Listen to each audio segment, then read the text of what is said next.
इतिहास को कैसे तोड़ मड़ोड़ कर पेश किया जाएगा। तो रीजन वही था, उनको शेड्यूल ट्राइब से हटाने का रीजन यही था, खनिज संपदा मैक्सिमम उनकी जमीनों पर। अब किसी की बात करें, धनबाद में आपकी जानकारी की बता लो, धनबाद में टाटा 2 जगह कोयला खनन का काम करती है। अभी जाके और अब कल से ही सर्वे कीजिए, 95% जमीन अधिग्रहण कुड़वे के बाद टाटा जमाडोबा, टाटा सीधवा।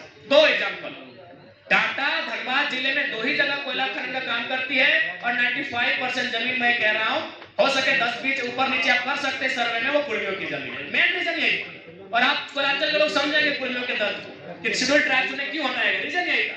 अब और देखिए कब हटाया गया, हटाया गया 1950 में, दिसंबर का महीना 1950 में। और उसके बाद क्या हुआ, सिंदरी, पुनः कहूंगा अभी चले जाइए, सिंदरी जो आपका कारखाना खड़ा है उसमें लगभग 90% जमीन कुड़मियों की है। जैसे 1950 में हटाया गया, कारखाना तैयार हो गया 1951 में, और कहा एशिया का सबसे नामी कारखाना। तो ये चीजों को आपको जानना होगा कि कैसे हटाया गया, क्यों हटाया गया, उसके पीछे तर्क क्या था, कारण क्या था। यही कारण था कि मैक्सिमम जमीनें जहां से खनिज संपदा मिल रहा है छोटा नागपुर के पठार में, उसके स्वामी कुड़मी।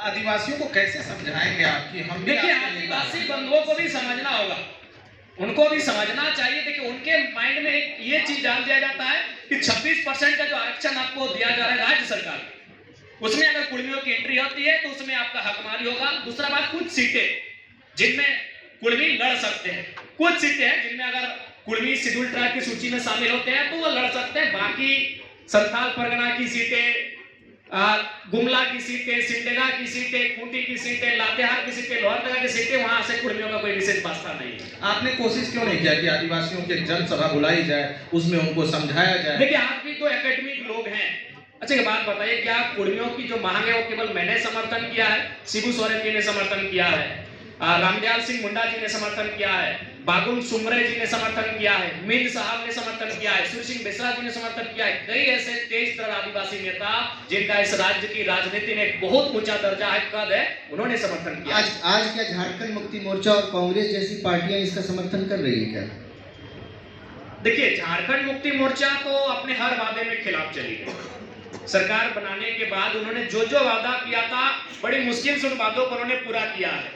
आप झारखंड मुक्ति मोर्चा का 1980 के दौर के अधिवेशन का तमाम आंकड़ों को ले आइए, उनके घोषणा पत्र को ले आइए, उसमें स्वर्णिम साफ साफ लिखा है कि जब उनकी सरकार बनेगी, राज्य अलग होगा, तो कुड़मी समाज को शेड्यूल ट्राइब की सूची में शामिल करने के लिए प्रयास करेंगे। ये तो झारखंड मुक्ति मोर्चा का मैनिफेस्टो। तो फिर आप किस तरीके से कह रहे हैं कि हम हेमंत जी के साथ भी जा सकते हैं?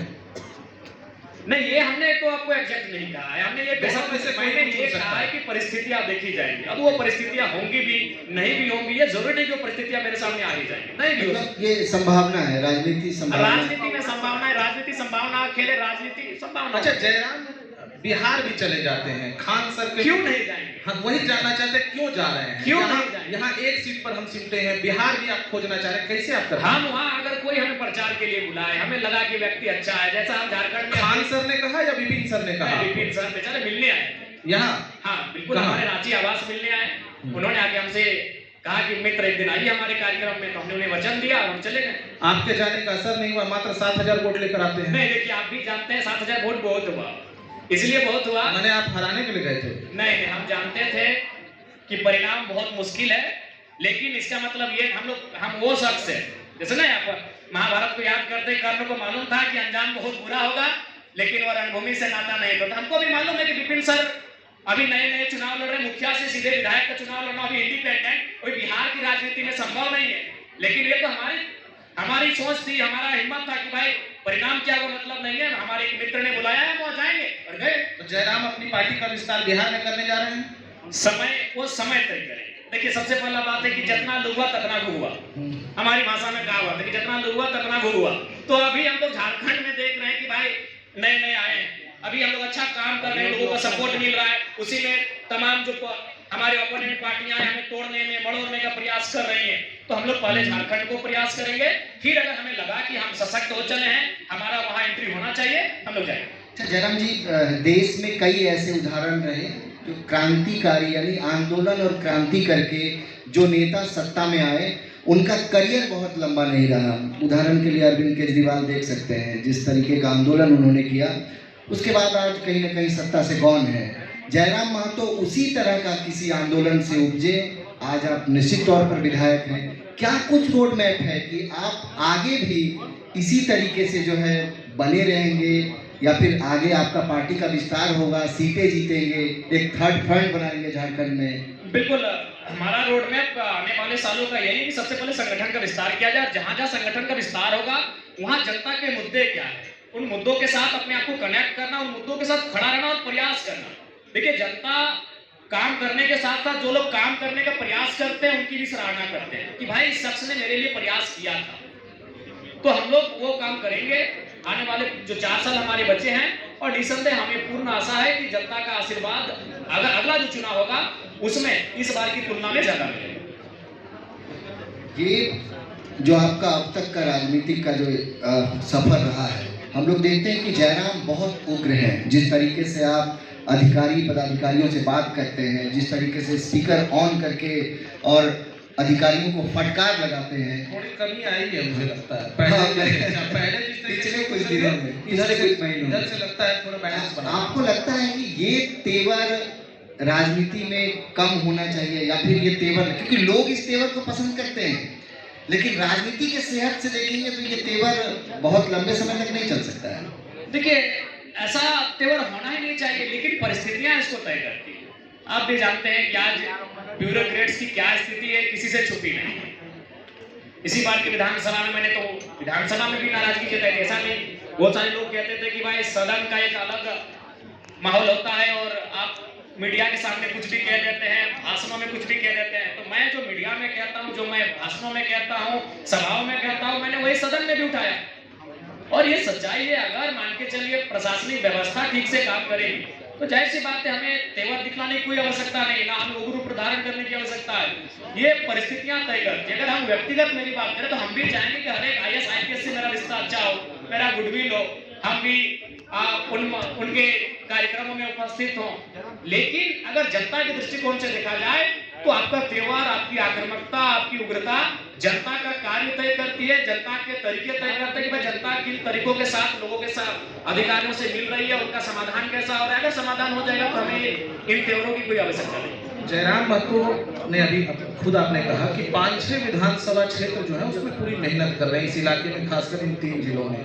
संथाल परगना में मेहनत क्यों नहीं कर रहे हैं उस तरीके? नहीं, संथाल परगना हमारे घर से दूर पड़ता है। मैंने कहने का तात्पर्य ये है महोदय कि मैं उन क्षेत्रों में आता जाता हूं जो 100 किलोमीटर के दायरे में आते हैं, तो 70 किलोमीटर के दायरे में आते हैं। तो मैं उन क्षेत्रों में आ जा रहा हूं जो संभव है कि मैं जाके फिर आ जाऊं। इसलिए अगर संथाल परगना मेरा पड़ोसी जिला होता, जैसे मैं पड़ोसी जिला जामताड़ा है, मैं वहां तक जाता हूं, गिरिडीह तक जाता हूं, कभी कभी देवघर तक जाता हूं, लेकिन जो दूर हो जा रहा है, पाकुड़ आपका, गोड्डा आपका, साहेबगंज आपका, दुमका हो, तो आपको जयराम जी चुनाव तो लड़ना है ना। बिल्कुल वहां हम लोग राजनीतिक दृष्टिकोण से बिल्कुल राजनीतिक दृष्टिकोण से जाएंगे, संगठन के विस्तार के दृष्टिकोण से जाएंगे। लेकिन बाकी जो जिले हैं वो हम अपना घरेलू व्यवहार के तौर पे जा रहे हैं। कोई भी कार्यक्रम हो रहा है, कोई भी समस्याएं हो रही है, उनका इन्विटेशन मिल रहा है, हम चले जा रहे हैं। ऐसा तो नहीं कि वहाँ डर लगता है नहीं, कहीं डर नहीं, आदिवासी इलाका है, जाएंगे हमको नहीं ना डर नहीं, कोई डर नहीं लगता है। क्यों डरेंगे भाई? हम लोग विचारों की जो बात है हम लोग स्पष्ट कहते हैं। किसी को वो पसंद करना होता है, किसी को ना पसंद करना होता है, डरने की कोई बात नहीं। अच्छा जयराम जी, एक आरोप आप पर लगा, मैं इसको ऐसे जोड़ करके देखता हूं, जैसे केजरीवाल का उदय हुआ था, उन पर आरोप लगा कि शुरुआत में आंदोलन के समय के जो साथी थे उनको उन्होंने छोड़ दिया। सब कोई पूरी दुनिया ने देखा, देश ने देखा। आप पर भी आरोप लगा कि जो संघर्ष था, संघर्ष के कई साथी आपके साथ थे, आज वो लोग नहीं है। आरोप लगाकर वो पार्टी से जुदा हो गए। आरोप लगा कि पार्टी में जयराम महतो जो है वन मैन आर्मी वाला शो जो है वो चलाते हैं। कैसे इन आरोपों को खारिज करेंगे? नहीं, देखिए, सबसे पहला बात, हमने कभी आज किसी से पूछ लीजिए, हम लोग वन मैन शो जैसा कोई नहीं है। हाँ, ये सच्चाई है कि जनता जयराम महतो को जानती है और मानती है। अगर वह किसी भी विधानसभा में वोट करने जा रही है तो जयराम महतो को नाम को लेकर जा रही है, उसके चिन्ह को लेकर जा रही है, और वहां के नेता से पहले वो जान रही है कि हम जयराम को वोट कर रहे हैं। ये सच्चाई है। लेकिन हमने कभी वन मैन शो या फिर पार्टी में एकला पद्धति ऐसा कोई रूल नहीं है। हम लोग सबकी सुनते हैं और सबके अनुसार काम करते हैं। और दूसरा बात जो आपने इम्पोर्टेंट कहा कि हमारे पुराने साथी छूट गए। पहला बात है वो आंदोलन जब स्टार्ट हुआ था तो उसमें आजसू के भी नौजवान आए थे, बीजेपी के भी नौजवान आए थे, कांग्रेस जनन के भी नौजवान आए थे और सब मिलकर उस आंदोलन को किए थे। उसके बाद जब उनको लगा कि हम लोग राजनीतिक प्लेटफॉर्म में आने लगे हैं तो जाहिर सी बात है जिस राजनीतिक दल से उनका संबंध था वो वापस चले गए एक आध को छोड़कर। तो मैक्सिमम यही कारण था, बाकी वो कोई ऐसा नहीं था कि वो मतलब संघर्ष के साथ वो उनके साथ किसी न किसी पार्टी या किसी आइडियोलॉजी का टेक भी। आप आजसू की बात कर रहे हैं, सुदेश महतो को कहाँ देखते हैं? फिलहाल तो 5 साल उनको संघर्ष करते हुए देख रहे हैं। तो संघर्ष में तो आप हैं, ठीक है, वो लंबे दौर के हैं, लेकिन एक वो भी हैं, एक आप भी हैं। देखिए संघर्ष सबको करना चाहिए।